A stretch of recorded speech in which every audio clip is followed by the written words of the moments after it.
Hello, guys. My name is Pastor Tony. You might a coach and a relationship expert. Today, I'd like to talk to the singles about sight and insight. The person you marry will either destroy you or be destroyed by you. I ask many single people why they want to get married, and they give me a myriad of reasons, and some of them are interesting. Some say it's because I'm lonely, others say that because I want kids. Other people talk about stability, companionship, and all manner of things, which all of them are okay and they have their own place. My understanding is this: Genesis chapter 2 should be the chapter that everybody should read when it comes to building a foundation for their marriage, because therein lies the substratum or the foundation, and the many gems are hidden there with regard to what God said with this noble institution. In Genesis chapter 2, the Bible says that God created the ground after God had finished creating the earth. And he said there was no man to work the ground, there was no man to work the soil, and therefore he created Adam.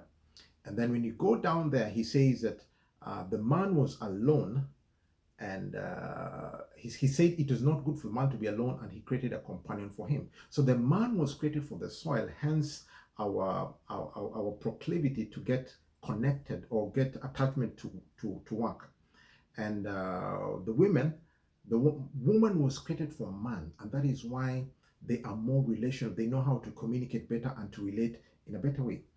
And so I've heard many pastors and many people actually believe that it is good for a woman to marry a man who has a job or who has a business.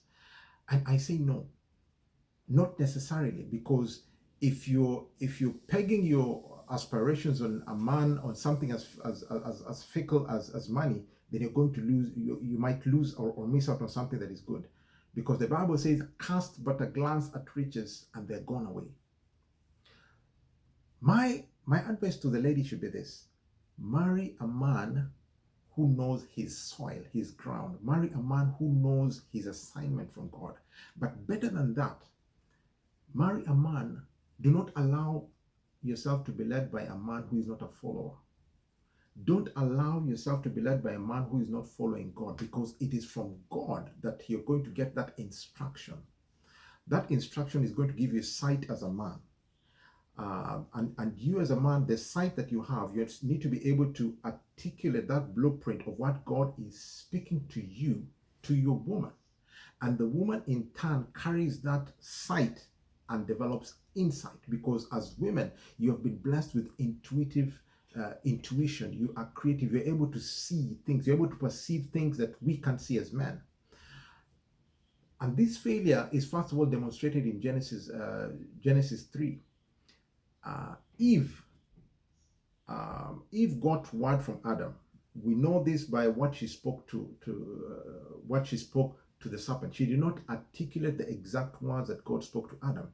She tried to embellish it, and as a result, she took the fruit and gave it to her husband. She was trying to establish control. So some women want to have it both ways, want to have the sight and the insight. You can't have it both ways, ladies.